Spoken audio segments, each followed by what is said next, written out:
My name is Angelo. I work for an organization here in town called the Center for American Progress. Also the ocean co-lead for a coalition called America the Beautiful for All, which supports the dual Biden administration goals of protecting 30% of the ocean, but also meeting Justice 40 to make sure that money is going to front lines. I am also Chamorro, and I want to thank the Smithsonian and NOAA for inviting like two Chamorro bros onto the same stage. That is so rare that actually happens. You may not know this, but Chamorros are the stewards of 10% of the United States exclusive economic zone, almost 1 million square kilometers around our waters, the US waters. But I think there's 5 of us here. So at the next conference, I would like you to invite 5 more Chamorros so that we actually achieve equity.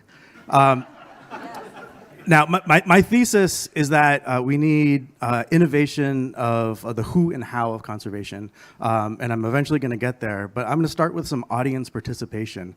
If you were from Hawaii or Alaska or the territories, Puerto Rico, Guam, North Mariana Islands, can you just raise your hand? 4, 5, hey, where are you from, Lauren? Alaska, I did not know that. All right, like Puerto Rico in the house, Hawaii over here. The 7 people in the room are stewards of 80% of the ocean in this country. But the rest of you, where stewards of 18% of the ocean are where the jobs are where the colleges are, and are where all the decision makers are. But the people who are raising their hands are the ones who have to live with the decisions that the people in this room are making. And so I just wanted to point that out to all of you.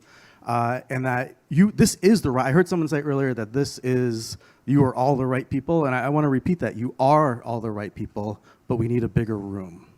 So this room should be 5 times as big, and we need a lot more people. Ocean conservation has a demographic problem. Colonialism is one of the biggest problems we have in ocean conservation today. There's organizations out there like Green 2.0, right? And they collect data and they tell us how the NGOs are doing. And over the course of 10 years, we've seen some increases, and we've seen some stalling at the highest levels of just whether or not you're hiring Black people. Are you hiring Indigenous people? Are Hispanic people working for these NGOs? But the data hides a lot of the inequities that are actually happening. And we saw some of this on the stage, and we're all going to go to ocean conferences this year. We're going to go to Our Ocean. I think there's something happening with the UN. There's Chow. Anytime that there is a panel and it's about outreach, education, equity, you find people who are gay, women, brown, and young. And they're the ones who are on this stage. Whenever it's a panel about leadership, if it's a panel about finance or technology, you get a bunch of old white guys. And I'll say I work in ocean conservation. I worked in ocean conservation for 20 years. It just blows my mind. And again, this is not a criticism of the Smithsonian. This is data for our entire industry. It just blows my mind that we have a panel with only one woman on here talking about the future of ocean conservation. I got one head nod, all right. We have to fix the who of conservation. We need a bigger room. We need a bigger tent. We need to bring more people in, and we've discussed all of the great ways to do it. And it's important to say it today because in this country there is an anti-woke movement. On the other side of our country, there's an attack on DEI. And I know you're tired of hearing about this. George Floyd was 4 years ago. We've been talking about diversity for 4 years. It was easy to talk about diversity 4 years ago. Right now, it's hard. I just got the 1 minute warning and I haven't even gotten to policy. All right. So we have to fix the who of conservation, and when we bring more people in the room, it's going to change the how.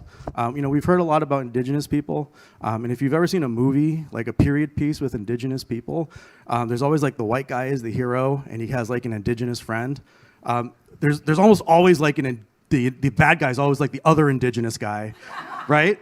And the Indigenous people are the ones who end up fighting and killing each other.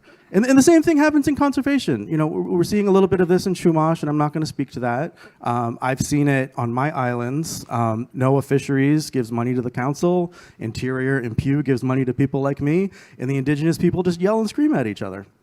And, you know, the bigger problem is that there's not enough people from the territories, there's not enough people from Hawaii and Alaska and where these ocean conservation initiatives are happening. They're not in leadership positions. And so the people who are trying to navigate these issues, they just don't have the knowledge of how to navigate these really difficult issues that are tied to like identity and ownership and 500 years of colonialism.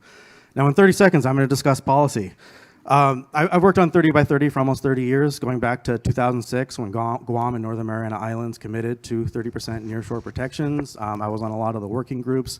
I'm with America the Beautiful.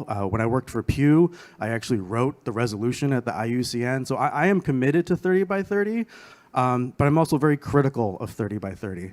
The major shortcomings of 30 by 30 is that we are ending up with a whole lot of protected areas that are poorly designed, poorly implemented, and unjust. And I've got a couple papers coming out that throw some numbers behind that. And we kind of need to fix that. You know, the United States is on the cusp of achieving 30 by 30. If you look at the protected areas, we've got about 26%. You look at some of our strong fisheries measures.